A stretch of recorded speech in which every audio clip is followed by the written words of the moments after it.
Today's topic will be calories. Calorie talk would be probably the simplest I can explain it. So, what are calories? What are the basics we need to understand about them? Because everyone knows, hey, if you want to lose weight, not body fat, you need to eat less calories. If you want to gain weight, you need to eat more calories, and so on and so forth. But let's just clarify what the hell is calorie to begin with, because there's a lot of like argument, and to be honest, it's just like being petty and trying to kind of getting stuck on a word more than anything. Uh, because calorie and energy is the real talk. So, what is Yeah. the basic of the calorie description of it? And maybe tap into that understanding is that calorie and energy might be slightly different things, and depending on where it comes from, it might have completely different effects of your body. Yeah. So number one, let's just talk what is a calorie, right? A calorie is a unit of measure that moves 1 gram of water 1 degree up, right? So 1 calorie will move 1 gram of water's temperature 1 degree Celsius up. That is 1 calorie. So it's a measurement of energy, right? Think of it like in the car world, horsepower. 1 horsepower is equivalent to a certain amount of energy. That's what 1 calorie is. 1 unit of energy that will move 1 gram of water up 1 degree Celsius. Now, if you took a food, right, once you establish that much energy will move that much, if you take a food and burn it inside of a container, that's actually how they come up with the calorie count for your nutrition, in case people don't know. They take a food and they literally burn it in a container and they measure how much heat gets put off. That is the measurement of the calories in that food. That's how they come up with that measurement.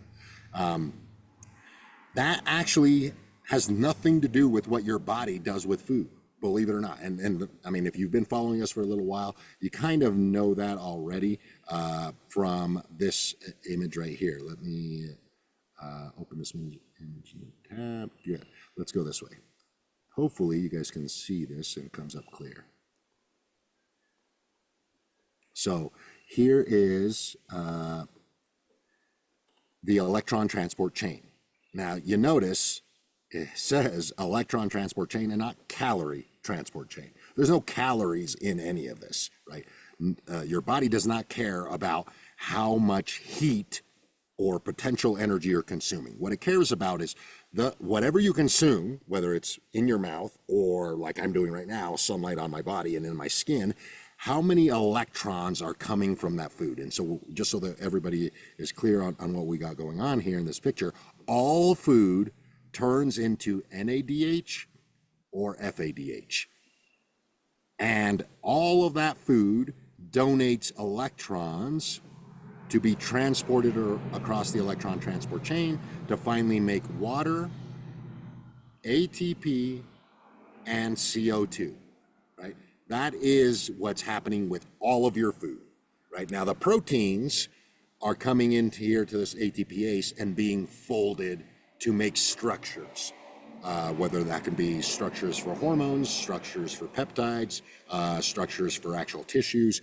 It's basically taking bricks and forming them into almost like puzzle pieces that fit in certain places, right? That's what the proteins are mainly being done, that's mainly what proteins are being done with. And the ATPase is the major structure in this that is folding the proteins appropriately for certain biological processes. Everything else, carbohydrates and fats, are coming over here, right? And we've talked about this in the past, right? Carbohydrates are more biased towards NADH and fats are more biased towards FADH, right? So just in this little concept alone, I can tell you that 100 calories from carbs and 100 calories are fats will not be treated the same by the body. Even though it's the exact same amount of energy, it's not going to be treated the same. How can we say that definitively without any studies, without anything to confirm this? This is because of this right here, right? FADH goes to cytochrome 2. It does not pump hydrogen across the cell membrane. In other words, fats will reduce the amount of proton pumping that goes across. It doesn't make it zero.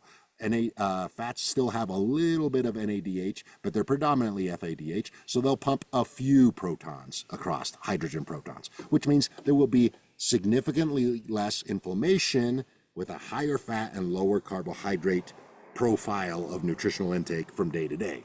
Whereas on the flip side, if you eat a predominantly really high carb diet, you're going to have way more NADH than FADH. That means you're going to pump a lot more hydrogen protons across cytochrome number 1, and because you don't have less FADH from carbohydrates, so you're going to potentially have more inflammation from carbohydrates. Inflammation or not inflammation is dictated by two things. One is what we just discussed, the input side, fats versus carbs, and how these hydrogen protons are being handled. If you are living in summertime, remember, this ATPase spins with a lot of infrared light. So if you're living in summertime or somewhere where it's very sunny and you're eating a lot of carbohydrates, it's okay to have a lot of hydrogen protons being pumped across over here because your ATPase is naturally spinning a lot faster and you're creating a lot more ATP. In other words, these extra hydrogens that are coming over here are very easily flowing to the ATPase to make more ATP if you're exposing yourself to high sunlight environment and consuming lots of carbohydrates. On the flip side, if you consume lots of carbohydrates, but it's winter time, that means your ATPase is not spinning very fast anymore because you're not actively making that ATPase nanomotor very thermically efficient, right? Because, and let's be honest, you don't even need winter anymore. If you live a modern lifestyle, you're done. yeah, because you're not getting that infrared therapy, right? We know by default that this is true because of the infrared therapy studies on biomodulation, right? When we give somebody infrared therapy lamps, they increase ATPase production just by the light alone. That tells you that it's doing something right here. It's making this ATPase spin fast and more efficiently. And if you live indoors all the time, this is going to be downregulated. So that means that this, I don't want to call it a fad because that's not really what it is, but there's the carnivore diet and the keto diet. They seem to have a lot of proponents for them. All of these proponents are indoor lifestyle people, right? So that's true. If you live an indoor lifestyle and your ATPase is moving more slowly, you probably want more FADH and less NADH in the system because you don't want to pump too many hydrogen protons. Because if you did, you're going to back this system up and you're creating more inflammation, right? The way to think of inflammation, the way I like to think of inflammation is more protons, less electrons, right? And what you want to actually have is more electrons and less protons in the cell membrane space to make sure that you're converting a lot of those protons, these hydrogen protons, into useful things like ATP. And when you do that, you're creating more properly folded proteins. And probably the thing that nobody talks about is plenty of water. A lot of this hydrogen is being turned into cellular water when this ATPase is running appropriately. So I am not necessarily a proponent of calories per se. I am a proponent of eating enough energy that corresponds to the right setup of how your mitochondrial electron transport chain is running at that point in time, right? So really, the way that you find the appropriate diet for yourself is accurately assessing how much sunlight do I get, what time of year is it, do I live somewhere where there's 4 seasons or not, and that will dictate the types of macronutrients that are going to fulfill the energy need for your body. And eating it at the appropriate times of day. This is how we develop the nutritional strategy, because we just don't go like, hey, you need to eat this, you need to eat that. We also add lifestyle habits on top of that. And this is the reason. Like, people still go like, why am I eating so much carbs in the morning? I'm like, because that's the only time you can be outside. 100%, 100%. So, in that context, right? Those, let's just hypothetically take that to kind of like a thought experiment with. Let's just say this person is eating 700 calories of carbohydrates in the morning. Those carbohydrates, if they are getting outside and all of that because of their lifestyle, they're going to be assimilated much more effectively to produce more ATP and less inflammation at that time of day. Whereas the person that eats 700 calories at night, after they got home from work, after they've been stressed all day, they're going to get a completely different hormonal response from the same calories. That's why me and Eurus both agree that calories in versus calories out is not that the end all be all. It is not the thing that drives hormonal fluctuations. It's not the thing that drives mental state of mind. It's not the thing that's going to drive long-term body composition changes, because the inflammation side of this story is a bigger component. And a lot of people know that, right? A lot of people are like, man, I can't eat that much food because I get inflamed. I'm like, oh, it's probably the wrong type of food for your particular lifestyle. That is actually what it tells me.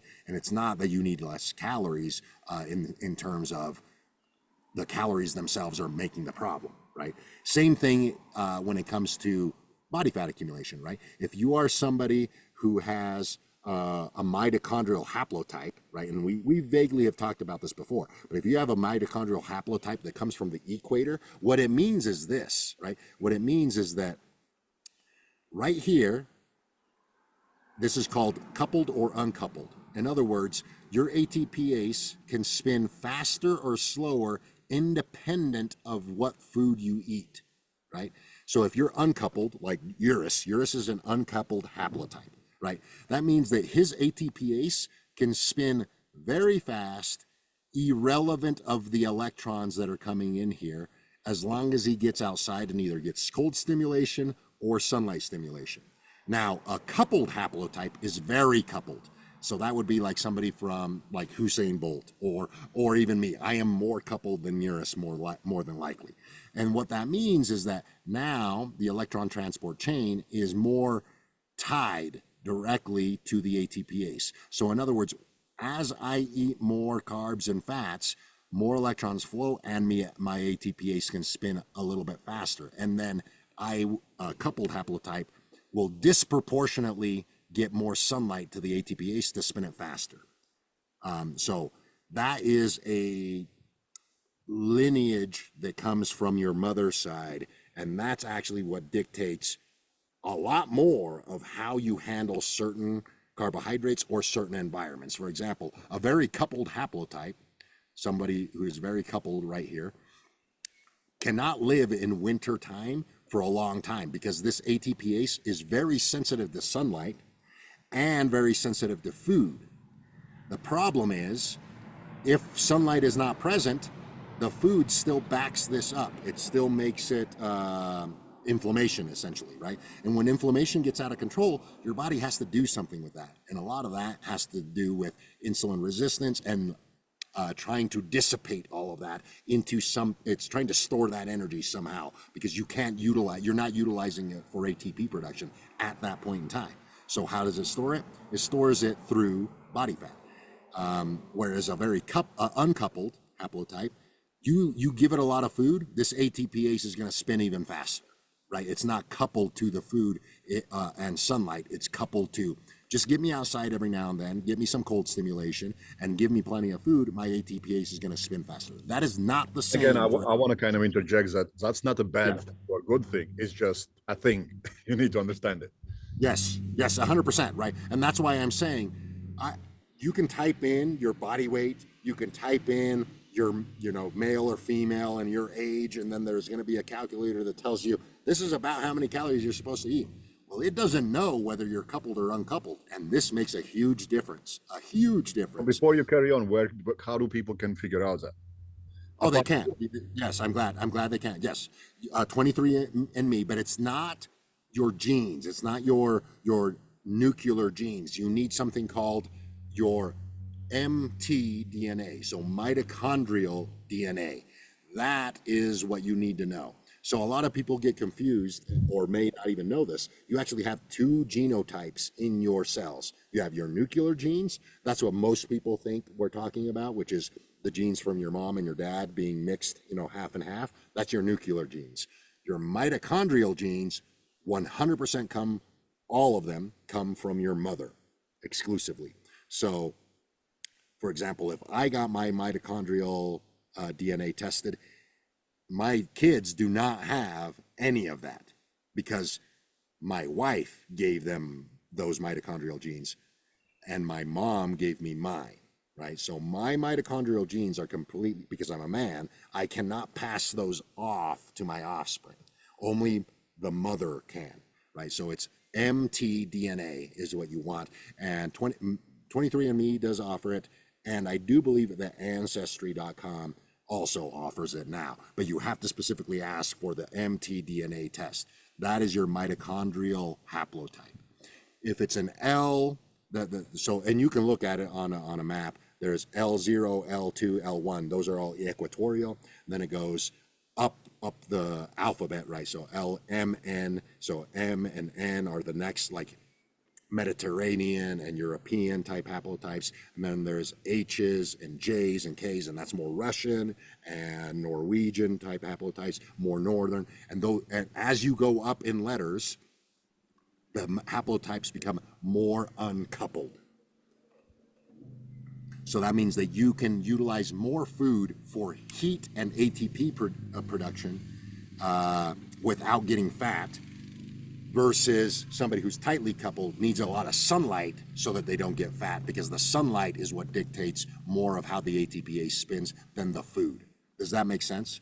That makes absolute sense. So when you are looking for an offspring that can burn a lot of calories, check your wives. But yeah, that's exactly that. Like, women kind of are the key species, or the key gene gender in this story, right? When you are married to somebody, that person, that female, is going to pass on her mitochondria to all of your children equally, 100% to all of them.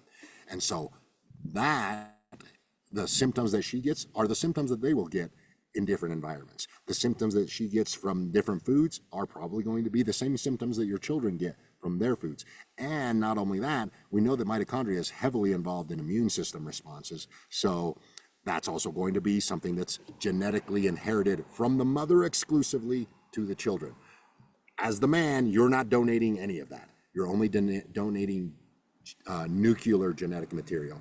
And that has to do with eye color, hair color, the look of the child, right? But not the function, right? So that's the key part. The mom gives the engine and the function of the biology, and the dad contributes to the look. Yeah. And before you carry on, can this be changed throughout life? If you're uncoupled, yes, right. So if you are an uncoupled haplotype, so that means that food dictates a lot of how the ATPase spins and how it reacts to it. If you were to move to a high solar environment, you will become more coupled, and that's actually an advantage, right? And if you, let's just take Urus for example. When he goes to a tropical place, he's probably going to get away with way less food and lose body fat at a much faster pace than a normal person. Which we know happens all the time. Yeah, it happens all the time. Happens all the time. And that is really the hack for uncoupled haplotypes, is you go to somewhere where there's a lot of sun, you essentially get away with eating very little or a lot. It can go both ways, and you still end up losing body fat because this ATPase is getting a bonus. If you end up eating a lot of food, it spins faster, you get more ATP, and bonus, there's a lot of sunlight, so it's also spinning fast again, right? So it's almost like you're getting 2 times the effect if you're uncoupled. Now, if you're coupled, there is no benefit other than the opposite happens. If you're coupled and you go to a low solar environment, this ATPase will always spin way slower than it should, no matter how much food you eat, and that can result in a lot of chronic diseases. Type 2 diabetes and autoimmune diseases are the first thing that crops up when you're coupled and you go to a low solar environment. An example of that is Somalis that live in Detroit in Canada, from refugees from coming over from Africa. They never had autism. They don't even have a word in Somali for autism. But that population has exploded with autism by living in a low solar environment. And that just goes to show you that the mitochondria does change depending on the environment, sometimes not for the better, and sometimes definitely for the better.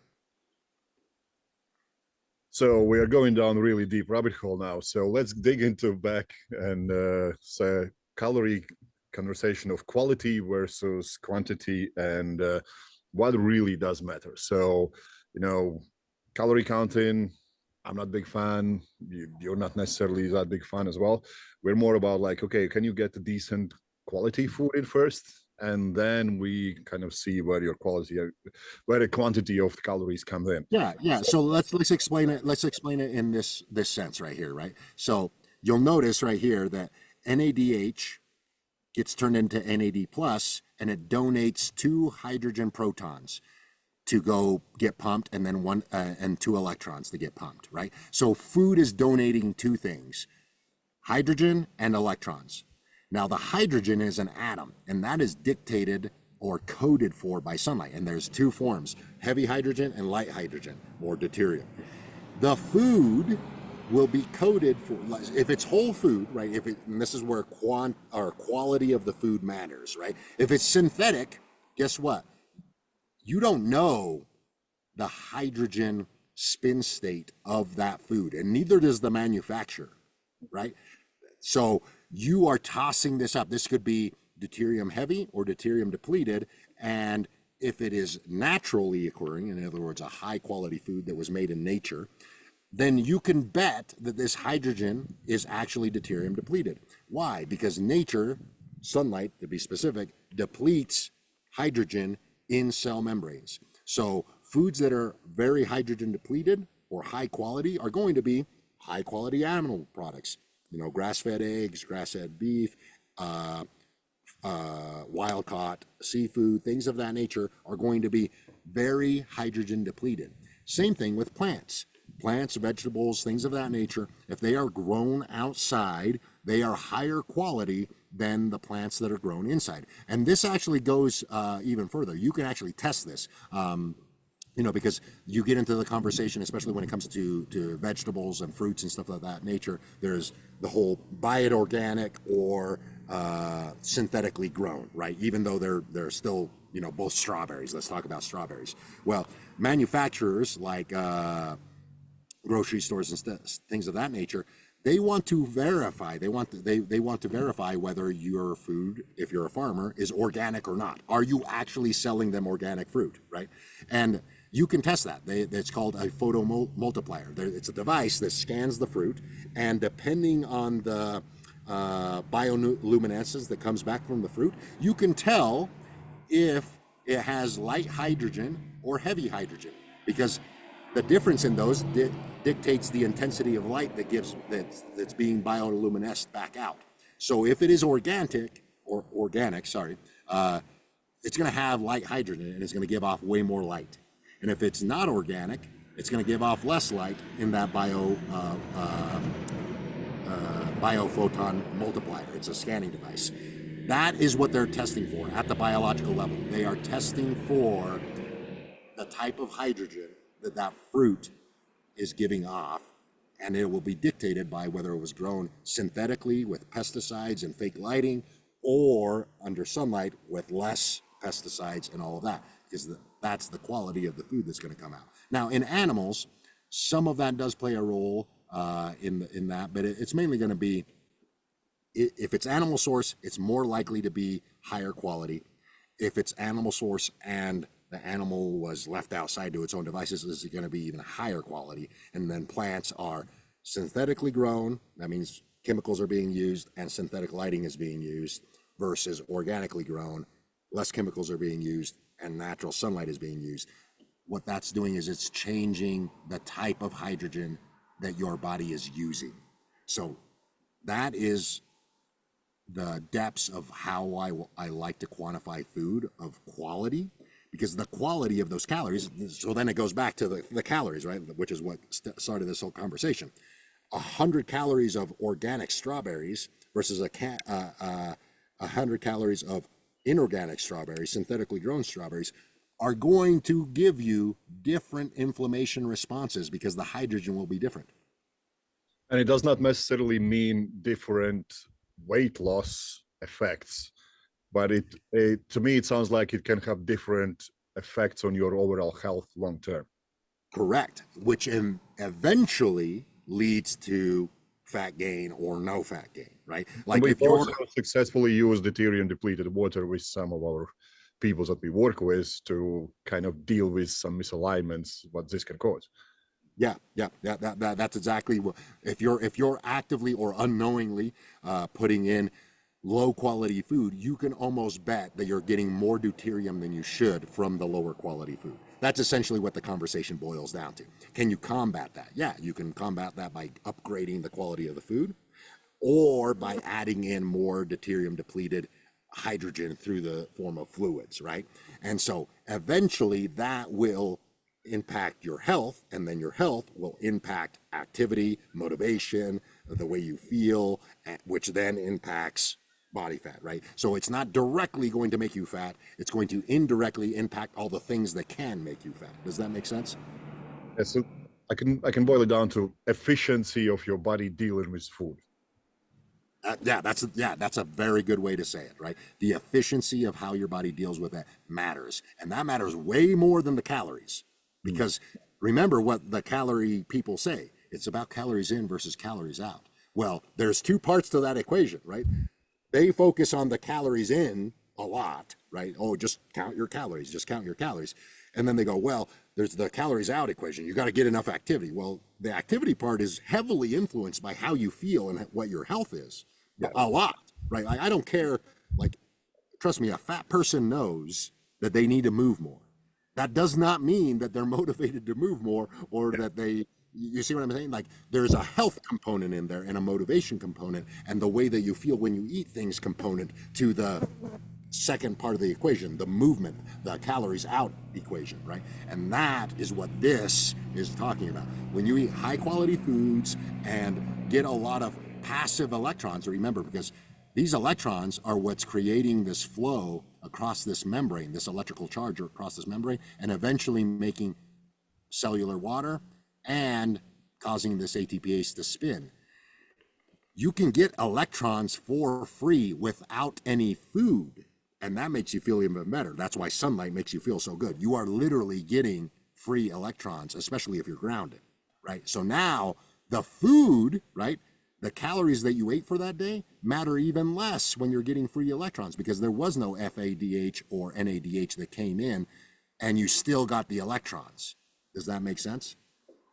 Yeah, and we both know that if we eat same amount of calories from something that we have cooked ourselves and something that we pre-bought, we're gonna feel much better if we eat our own home cooked stuff most of the time.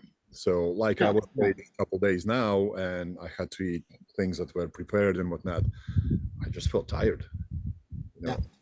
Especially if it's fast food, right? Especially like if you're in a hurry and you're going from meeting to meeting, and you order fast food of some kind. It doesn't even really have to be bad fast food, but it's just fast food, right? And the nature of fast food means that almost all of it's going to be prepackaged and pre-prepared, and a lot less fresh, and possibly much more synthetic, right? And that will mean that it costs your body more energy to digest that food, and you're going to feel lethargic. You're not going to digest it and assimilate it as efficiently like you iterated a little bit earlier. The efficiency at how you handle your food, electrons and protons, matters a lot more, especially on the way that you feel and the way that you perform, which is a big part of the calories out equation. Yeah, and this is a trick we use with. I personally use with a lot of people. Hey, if you eat whatever the hell you eat, go outside afterwards. It's gonna make you feel 10 times better. If you Mm-hmm. don't go outside after you had your meal, you're gonna most likely feel lethargic, and obviously it's to deal with insulin spike and all those kind of things as well. Because if you don't use it, and it's just gonna come up and down and crash. But more often than not, is your calories need to be paired with your lifestyle habits to make the most out of it. Yes. And you'll oftentimes get away with being able to eat less, like if you're in a fat loss phase and you're doing this appropriately, you can get away with less calories and still have lots of energy. That's like the golden equation for really good body fat loss, right? And You're have eating your less hunger calories. under control as well. Yeah, your hunger is under control. You're eating less calories than you thought you could, and somehow you still have enough energy to move around a lot, right? That's like the perfect equation, right? And then on the flip side, if you're trying to get more muscular and more athletic, you're able to eat more food and still perform really well, high quality amounts of activity, right? So it's almost like at some point you're revving that up. And there was I forgot the concept. It was I think they called it like G fluxing or something like that, where the more food and the more activity that you ate, the more muscle you could maintain and build and still be very, very lean. And that's technically true. But how do you feel good if every time that you eat, you feel lethargic and you're getting an insulin spike, right? That's where doing the hack that you just mentioned is very valuable because you're going to digest the food much faster, much more efficiently. You're going to get more out of that food. And next thing you know, you're going to feel more active. So you move around a lot more, you eat a whole bunch more food, you go train a lot harder, etc. It brings intensity and stimulation to the skeletal muscle system up as you're eating more food. So you're essentially bringing training effect up and bringing calories up to match. And then, we discussed the flip side. If you're trying to lose weight and you can lower calories and activity stays high and you feel good all day, well, you're going to disproportionately lose more body fat that way. I think you pulled a hack like that by doing a lot of outdoor walking, right? Yeah. Yeah, I do it a lot. It's like I start slow, and then actually, as I diet, the longer I diet, the more I start to eat. Yep, yep, yep. Because I become so efficient at doing everything I do. And like food, I have dieted on 5,000 calories. And people go like, Yep. what the hell? And I'm like, yeah, I'm going to eat my jam sandwiches and just go for a walk. And don't care about it. Yeah, And just go. he's the leanest on stage anyway. Just shut up. Yeah, yeah, and that's exactly what I'm getting at. Like people think that the calories in, the calories out is the end all be all. I'm like, it's not. It's how you eat those calories and where you eat them and the associated environment that you eat them in or around makes a huge difference on how that's going to react inside of your body. Have you got any practical suggestions about calorie counting? Because although it matters nowhere near as much as people think, it still matters a lot. So to me personally, it would be just have a plan. Stop winging it. Even if you don't necessarily eat same food all the time, which people do anyway, even though they say they don't. At least know what you're gonna eat next day. At least vaguely That know. That's the that is exactly what I was going to say. The biggest takeaway is not necessarily the latest and greatest tracking app, right? Like that's fine, but it's tedious and it's time consuming and it takes mental energy. I'm like, the easiest thing is make a list. It has to literally like 5 items, right? 5 items that are proteins that you like to eat, right? And then just weigh them once. Weigh them once. So and put them on a plate and visualize that, right? Like a simple hack is literally take a picture on a plate that's in your home, right? And be like, okay, that's how much of that protein source gets me the right amount of proteins that I need for any of my meals, right? Because eating is very repetitive. You're going to eat, 3, 4, 5 meals a day, and they're going to be about the same size. Some of them will be slightly bigger and others are a little bit smaller, but there's going to be relatively close, right? Weigh your 5 items once, until you get the hang of what it looks like, and then do the same for the carbs, do the same for some veggies, and just visualize and consistently eat at the same times of the day is probably the biggest hack. The same times of the day will make sure that your hunger cues don't let you overeat too much and don't let you undereat too much. That's probably the most important one, next to visualizing about how much food you eat. and that's a different story as well, because a lot of people now have more, well, more or less sporadic lifestyle because of like everything is online now and you can work from home and this and that, and sometimes you sleep in because you watch the show late and then all kind of stuff. Having a plan and executing at least most of the week will go a long way. Yeah, yeah, that's actually something that I do employ with all of my clients is I give them a window of when they should eat certain meals, right? Hey, between 1 p.m. and 3 p.m., I want you to eat this meal, right? And then the question that they always ask, if I go past that, what do I do? I'm like, I don't want you to do anything. I want you to move on to the next meal because it's a different time of day. See, each meal is designed to be ate at a certain time of day because I know, or I should know, right, as a coach, what you're doing at that time of day, most likely, right? Like, because I know. That was something I was about to ask. Like that is based on the feedback you have gathered from the person. It's not something you would say everyone should be eating this at between 9 and 12. Correct, correct. It is based on what are you doing, right? Like maybe this person trained earlier in the day, so the morning looks a lot different than somebody that trains in the afternoon, right? And then there is when did you wake up and when did you go to sleep, right? Because if you go to, if you're working a shift job where you go to sleep at midnight, I'm probably going to cut off your food around 8 p.m., right? Whereas if you're somebody that works night, I'm probably not going to actually let you eat much food at midnight, even though you're technically, fully awake at that point in time, because there's certain circadian biological things that are down regulated when the sun goes down, especially for digestion, right? So yeah, you're 100% right. It depends on what that person is doing. And there are certain times of the day where you are optimized to eat more carbs or more fats or more proteins. Like, something that I can say for most people, just about, is you want to have the bulk of your protein, and by bulk I mean at least 40% of your protein in the first two meals of the day, sometime between 10 a.m. The reason for that has to do with cognitive balance, like just it's been shown, there's studies out there, somewhere around 40 grams of protein somewhere in the first 3 hours of waking up elicits a huge turnover in neurotransmitter production. So in other words, it upregulates your neurotransmitter production and capability for the rest of the day if you get plenty of protein at the beginning part of the day. That's actually very hard for most females. I find that that's probably the battle that I have to deal with a lot of females, is eating enough protein at the beginning part of the day. They tend to want to eat later and later and later, and eventually that catches up with them because that causes other problems. And it's Again, probably going hard back to for calories. everyone who is bought into this fasting and all that kind of Yeah. stuff.